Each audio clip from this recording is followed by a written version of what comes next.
नमस्कार मित्रांनो, मी सुरेश मुरलीधर कोडितकर यूट्यूबवरील अपडेट या चॅनलवर तुम्हा सर्वांचे स्वागत करतो.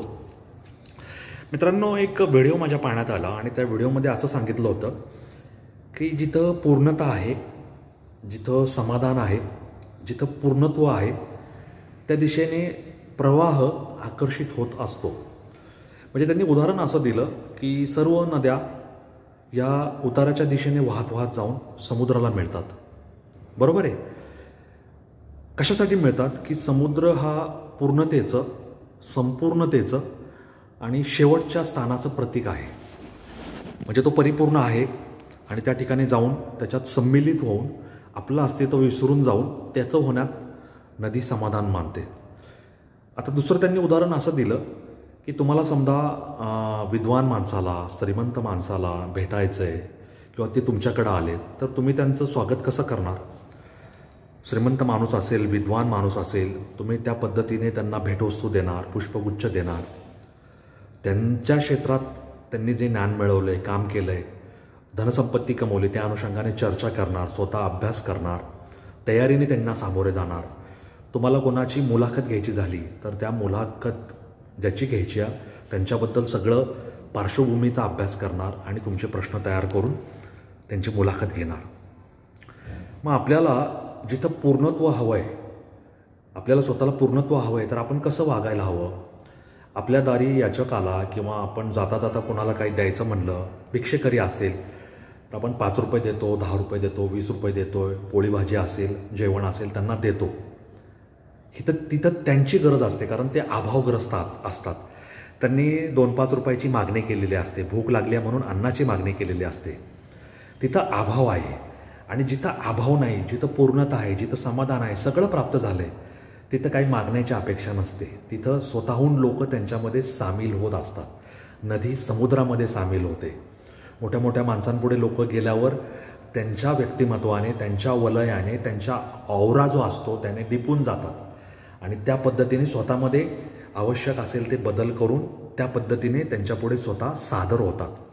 मग आपल्याला समजा अशाच सकारात्मक चांगल्या बाबी आपल्याकडे आकर्षित करून घ्यायच्या असतील तर आपण स्वतः पूर्णत्वाची भावना स्वतःमध्ये जागृत केली पाहिजे, अनुभवली पाहिजे. आपल्या दृष्टीतून, आपल्या देहबोलीतून ती प्रतीत झाली पाहिजे, व्यक्त झाली पाहिजे. त्यामुळे आपल्या आजूबाजूच्या अधिवासातील, नैसर्गिक परिसरातील, कुटुंबातील, कार्य परिसरातील सकारात्मक लहरी, सकारात्मक बाबी आपल्याकडे खेचल्या जातील आणि आपल्याला पूर्णत्वाच्या पुढे पुन्हा समाधानाची, तृप्ततेची भावना उपलब्ध करून देतील. असं मला त्या जे मी व्हिडिओ पाहिला त्या 2 उदाहरणावरून असं जाणवलं. आणि मी पण त्याबद्दल थोडा विचार केला. अरे खरंच, आपण हे माझ्याकडं नाही, ते माझ्याकडं नाही, मी कमजोर आहे, मी कमकुवत आहे, माझ्याकडं ह्याचा अभाव आहे, त्याचा अभाव आहे, मी गरिबीत आहे, माझ्याकडे ज्ञान नाही, शिक्षण नाही, अशी सगळी नची बाराखडी बोलत राहतो. त्याच्यापेक्षा माझ्याकडे हे आहे, ह्या बळावर मी काय करू शकतो, मी काय चांगलं करू शकतो, लोकांना काय देऊ शकतो, मदत काय करू शकतो, कोणाच्या कसा कामी येऊ शकतो, कुणाकडे काय अडचण असेल ती अडचण कशी मी निराकरण करू शकतो, समस्यांचा कसा प्रतिवाद करू शकतो, मदतीला कसं धावून जाऊ शकतो.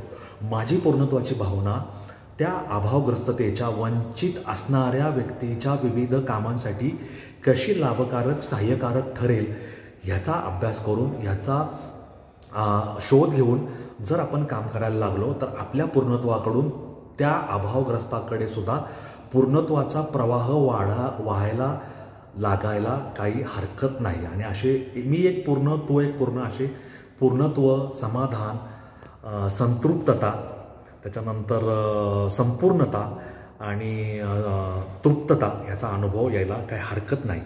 आपल्या मागण्या, आपलं जे अभाव आहे त्या अभावांच्या मागण्याच्या अनुषंगाने जी यादी आहे ती कमी होत नाही, परंतु जो प्राप्त है वही पर्याप्त आहे. जो प्राप्त है त्यानेच आम्ही समाधानी आहोत, ही भावना निर्माण करण्यासाठी आपण असे सकारात्मक तृप्तीचे विचार आपल्या मनामध्ये, आपल्या देहबोलीमध्ये, आपल्या संकल्पनेमध्ये, आपल्या मस्तिष्कामध्ये बीजारोपण करून त्याचं सतत चिंतन मनन केलं पाहिजे. आणि तसा आपल्या आजूबाजूच्या लहरी, सकारात्मक ऊर्जा, एनर्जी निर्माण करून कामाला लागलं पाहिजे, असं त्या व्हिडिओतून मला समजलं. त्यामुळे ते मी तुमच्या सगळ्यांपुढे मांडतोय. तुम्हाला कसं वाटलं मला जरूर कळवा कॉमेंट बॉक्समध्ये लिहून. आणि या प्रवासात आपल्या समविचारी लोकांना जोडत राहा. या नोटवर तुम्हा सगळ्यांची रजा घेतो. धन्यवाद. जय हिंद, जय महाराष्ट्र, वंदे मातरम, जय श्रीराम, जय जगन्नाथ, जय सनातन. धन्यवाद.